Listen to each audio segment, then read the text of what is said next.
लीला, उसकी माँ और मोर जंगल की गहराई में चले गए। जंगल की गहराई में उन्हें एक झोपड़ी नजर आई। वो तीनों झोपड़ी के अंदर चले गए। झोपड़ी के अंदर वही सुंदर स्त्री बैठी थी। माँ, यही वो है जो मुझे हर रात सपने में दिखाई देती है, जो अपना नाम अनुराधा बताती है। मेरी बेटी, देख, मैं तेरी सगी माँ हूँ। तू जिस स्त्री के साथ आई है वो तेरी सगी माँ नहीं है। बकवास बंद कर, ये मेरी बेटी है। इस औरत को देखकर मुझे ऐसा लग रहा है कि जैसे ये सच कह रही है, पर आपको देखकर भी लग रहा है कि आप भी सच कह रही हो। मुझे कुछ समझ नहीं आ रहा। ये सुनकर लीला की माँ की आंखों से आंसू बहने लगे। तुम बिल्कुल सही कह रही हो। अब मैं तुमसे झूठ नहीं बोल सकती। तुम्हारे सामने जो औरत खड़ी है वो सही कह रही है। सब कुछ गांव की सीमा के पास उस विशाल तालाब से शुरू हुआ जो अब सूखा हुआ है, लेकिन वो हमेशा से सूखा नहीं था। तभी मोर लीला की माँ की ओर देखकर बोला, अब समय आ गया है।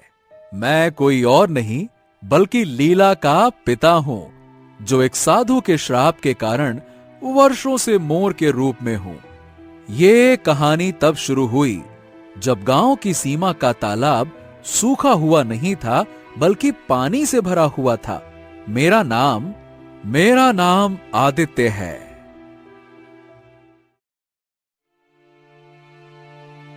एक मछुआरा था।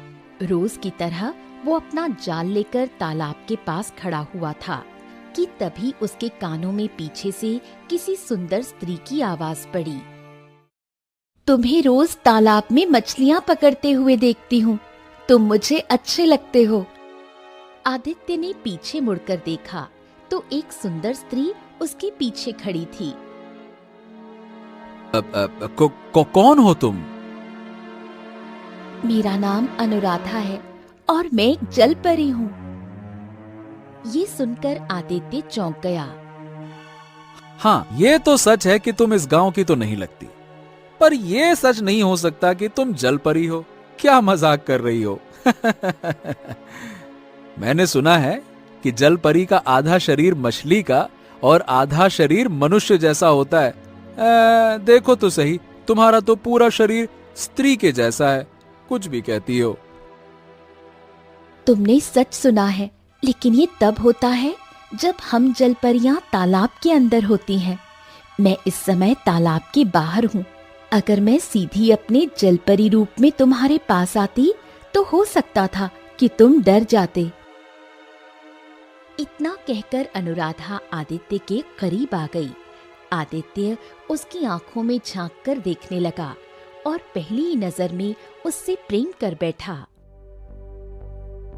तो इस समय कहाँ रह रही हो अनुराधा? सच कहूं, मैं तुमसे प्रेम करती हूँ और हमारी जलपरियों के समाज में मनुष्य से प्रेम करना अपराध माना जाता है। जब जलपरियों की रानी को पता लगा तो उन्होंने मुझे धमकी दी, अगर मैं किसी मनुष्य से प्रेम करूंगी तो मुझे अपने समुदाय में रहने का कोई अधिकार नहीं। मैं क्रोधित हो गई और मैंने साफ कह दिया कि मैं प्रेम में समझौता नहीं करूंगी। मैं तुम्हारी खातिर अपना जलपरियों का समाज छोड़ने को तैयार हूँ और तालाब से बाहर आ गई। तो फिर अब तुम कभी भी जलपरी नहीं बन पाओगी? अरे नहीं, ऐसी कोई बात नहीं है। जब जलपरी रानी का गुस्सा ठंडा हो जाएगा तब मैं फिर लौट सकती हूँ।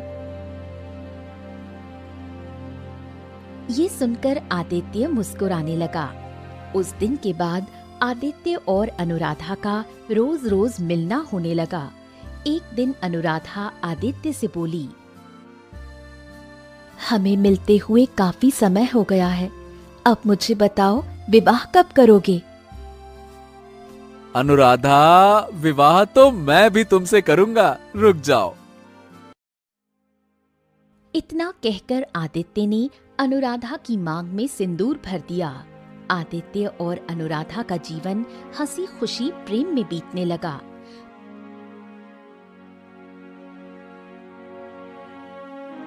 कुछ दिनों बाद अनुराधा गर्भवती हो गई और एक सुंदर कन्या को जन्म दिया जो जन्मजात अंधी थी। ये देखकर आदित्य बुरी तरह से क्रोधित हो गया। अरे ये क्या कर दिया? तुम तो एक जलपरी थी ना, और मुझे लगा था कि तुम किसी जादुई बच्चे को जन्म दोगी, तुम क्योंकि जलपरी हो। लेकिन तुमने तो एक पुत्री को जन्म दिया, और वो भी अंधी। आदित्य के मुंह से ये सुनकर अनुराधा बुरी तरह से क्रोधित हो गई। तुम तो ऐसे बोल रहे हो जैसे ये मेरे बस में था। सच बताऊं तो मुझे भी उम्मीद नहीं थी कि मैं एक पुत्री को जन्म दूंगी, और वो भी अंधी। देखो, सीधी बात है, मैं इस अंधी पुत्री को नहीं अपना सकता। मैं नहीं मानता कि ये मेरी औलाद है। जाओ, जो करना है करो। तुम चिंता मत करो, मैं एक जलपरी हूँ। जलपरी रानी का गुस्सा अब तक शांत हो गया होगा। मैं अपनी पुत्री को अपनी दुनिया में ले जाऊंगी और जलपरी रानी की चमत्कारी शक्ति से उसकी आंखें ठीक करा दूंगी। आदित्य अनुराधा की बात से सहमत हो गया और अनुराधा को लेकर गांव के उस तालाब पर चला गया जो सीमा पर स्थित था। लेकिन वहां जाकर आदित्य का इरादा बदल गया। देखो, मुझे माफ करना अनुराधा। अगर इसकी आंखें ठीक भी हो जाएं, तो भी मैं इसे अपना नहीं सकता, क्योंकि मैं एक पुत्र चाहता था, पुत्री नहीं। ये सुनकर अनुराधा गहरी सोच में डूब गई और गुस्से से बोली, जब तुम इसे अपनाओगे ही नहीं, तो फिर मैं इसे अपनी दुनिया में ले जाकर क्या करूंगी? तो फिर बताओ, लड़की का क्या करना है? अरे क्या करना है का क्या मतलब है? एक काम करते हैं, इसे इसी तालाब के किनारे छोड़ देते हैं। अगले दिन गांव का कोई न कोई आदमी इसे उठा ले जाएगा। ये बच्ची कहीं और परवरिश पाती रहेगी, पल जाएगी, बड़ी हो जाएगी, हमारी चिंता दूर हो जाएगी बस। इत्तेफाक से ये पूरी घटना दूर खड़ा एक साधु देख रहा था। वो दोनों के करीब आ गया और गुस्से में बोला, तुम दोनों इंसानियत के नाम पे कलंक हो, कलंक। साधु जलपरी को देखकर बोला,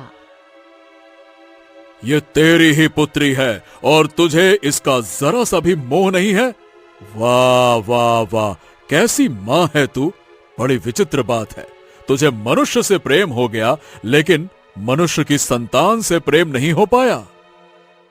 फिर वो आदित्य से बोला, और तुझे इस जलपरी की सुंदरता से तो प्रेम हो गया, लेकिन इसकी पुत्री से प्रेम नहीं हुआ, और केवल इसलिए क्योंकि वो अंधी है, और केवल इसलिए क्योंकि वो पुत्री है।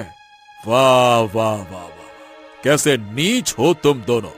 तुम दोनों ने घोर पाप किया है और तुम्हें इसकी सजा मिलेगी।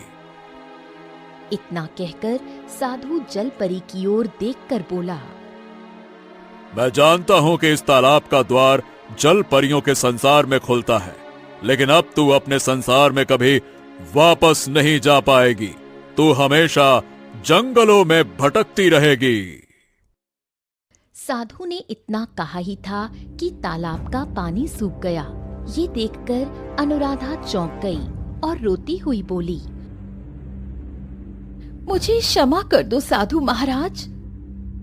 नहीं नहीं नहीं नहीं नहीं नहीं, तेरी क्षमा तभी संभव हो सकती है जब तेरे मन में तेरी पुत्री के लिए ममता उपजेगी, जैसे कि एक मां के मन में होनी चाहिए।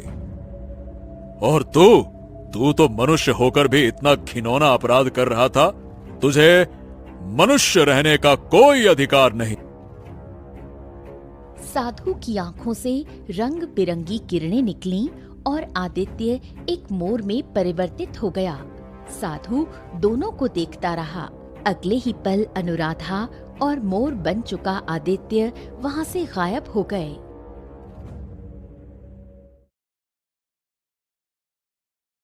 ये सुनकर लीला और उसकी माँ बुरी तरह चौंक गईं।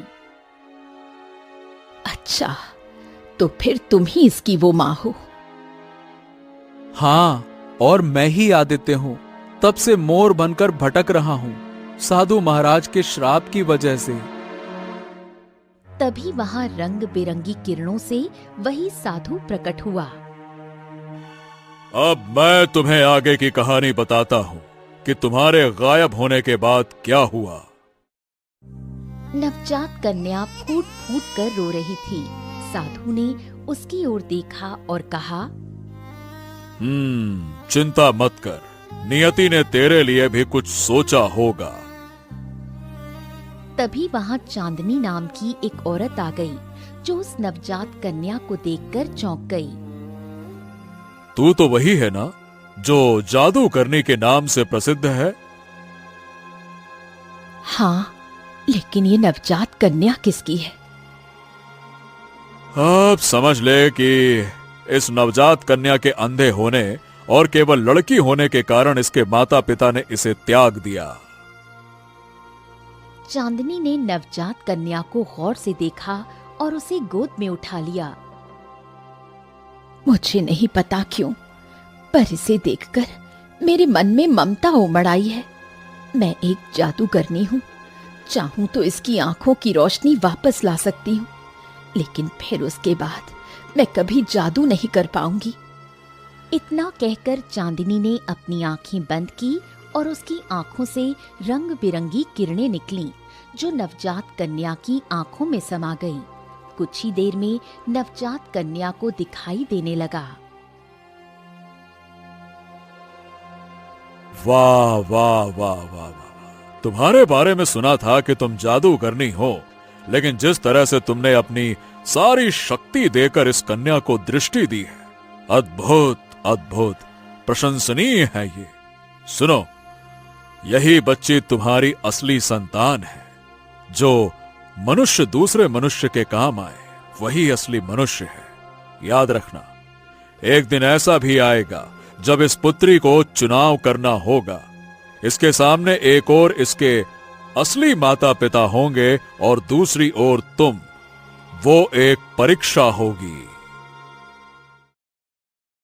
अनुराधा रोती हुई बोली, मेरी बेटी, अब मुझे अपनी भूल का एहसास हो रहा है। मैंने तेरे साथ कितना गलत किया। और मुझे भी, मुझे क्षमा कर दो बेटा, क्षमा कर दो। तभी रंग बिरंगी किरणों से आदित्य फिर से मानव रूप में आ गया। अब तुम दोनों श्राप से मुक्त हो चुके हो और तुम जब चाहो अपने जल परियों के संसार में वापस जा सकती हो।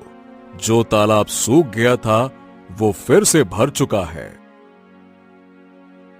लीला आदित्य और अनुराधा की ओर देखती है। मैं तुम दोनों को ही नहीं जानती। मेरी आंखें जब खोली, तब से मैंने जिसे देखा वो मेरी माँ है। यही मेरी असली माँ है। चुनाव हो चुका है। ये तुम्हारी ही बेटी है, पर अब तुम्हारे पास नहीं, उसी के पास रहेगी। लीला अपनी माँ चांदनी के साथ चली गई। आदित्य और अनुराधा वहीं खड़े आंसू बहाते रह गए और हमेशा अपने अतीत पर पछताते रहे।